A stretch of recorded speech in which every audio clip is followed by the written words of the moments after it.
កម្ពុជាតវ៉ានឹងយោធាថៃ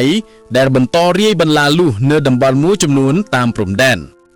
ក្រសួងការបរទេសកម្ពុជាបានចេញតវ៉ាសារជាថ្មីប្រឆាំងនឹងសកម្មភាពរបស់ក្រមយោធាថៃ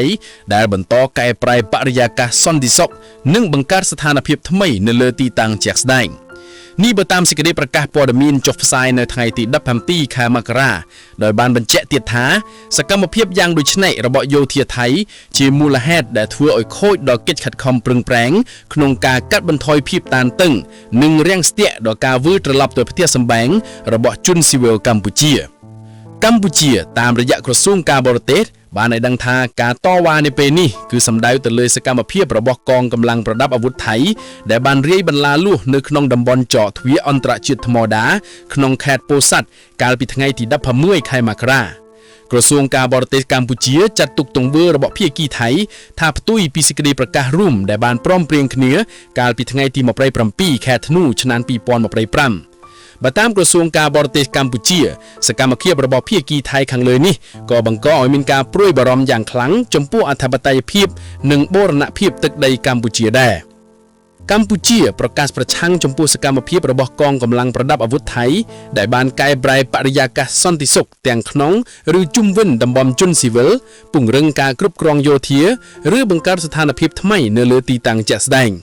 នៅចំពោះមុខបញ្ហានេះកម្ពុជាតាមរយៈក្រសួងការបរទេសទទូចឲ្យថៃអនុវត្តឲ្យបានពេញលេញនិងស្មោះត្រង់នៅគ្រប់ចំណុចទាំងអស់នៃសេចក្តីប្រកាសរួមនៃកិច្ចប្រជុំពិសេសលើកទី3របស់គណៈកម្មាធិការព្រំដែនទូទៅ GBC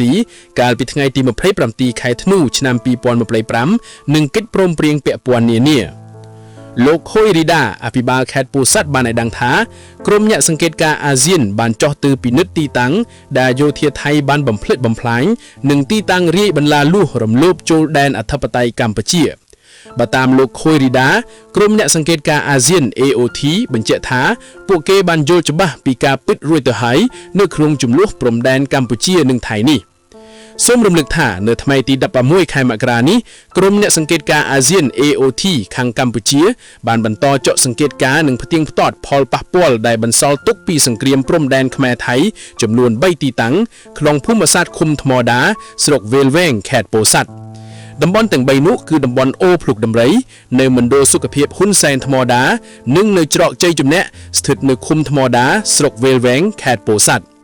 បើតាមក្រសួងការពារជាតិកម្ពុជាតំបន់ទាំង3នេះគឺជាតំបន់ស៊ីវិលហើយហេដ្ឋារចនាសម្ព័ន្ធស៊ីវិលជាច្រើនបានរងការបំផ្លិចបំផ្លាញក្រោមស្នាដៃយោធាថៃ